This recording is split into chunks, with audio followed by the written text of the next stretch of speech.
often talk about a stacked body position, which is rib cage over pelvis or thoracic diaphragm over pelvic diaphragm. When our two diaphragms coordinate and work optimally, we're better able to access our abdominals and sense that tension, manage intra-abdominal pressure through the system, and open up movement options. It's about creating more movement options so we can move more freely, utilize our core and central stability system without compensation. So oftentimes when we're learning how to sense that stack, we need to look at pelvis position. And in many cases with mamas, being able to access a posterior tilt and finding that front to back movement of the pelvis, which also involves the hamstrings. I want to be able to get a full exhalation, feel the lower ribs melt, sense tension in the abdominals, and then be able to hold some of that tension while we inhale again and expand into our rib cage, laterally into the front and into the back. Holding some of that tension can be very challenging. So how do we even do that? Coaching a full exhale, and one step before coaching the exhale and holding that tension is to exhale and pause. So first I might coach a mama to just exhale and get all that air out and just sense what that exhalation feels like. And then we might work on just coaching that exhale, lower ribs melt, sense the abdominal tension, exhaling from the bottom up, so pelvic floor on up, and then pausing for a second and then taking a subsequent inhale. So we get a sense of what that tension feels like in the body.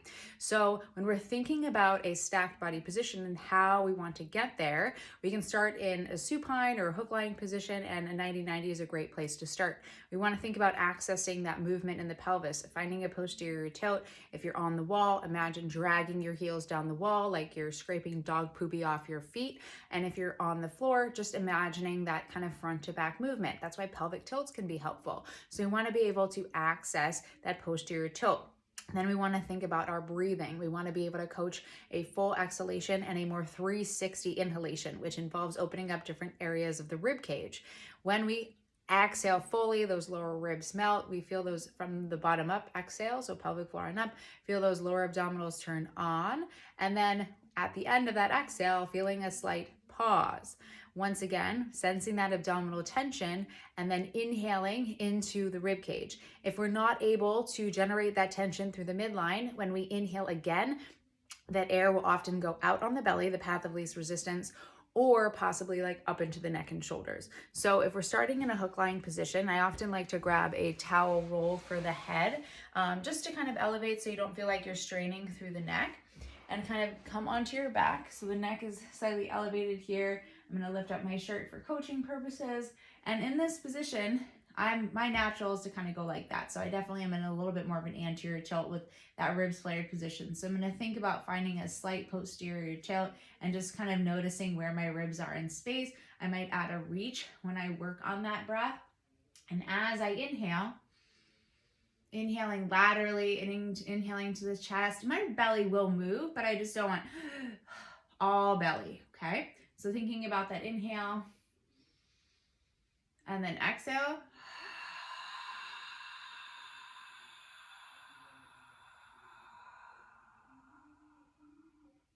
Feeling the lower ribs melt, sensing tension at the end of the exhale. I can pause, inhale again,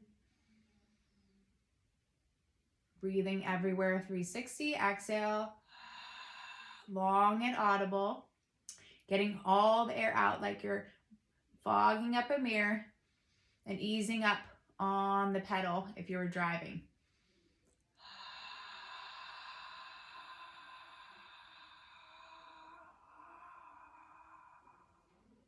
Now I can try and maintain some of that tension and inhale again, so that I'm essentially forced to send air into the rest of the rib cage.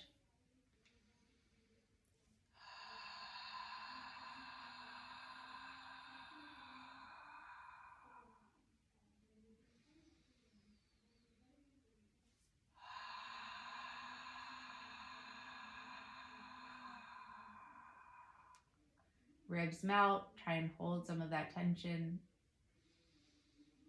Inhale again. So this is also on the path to learning how to breathe under a brace.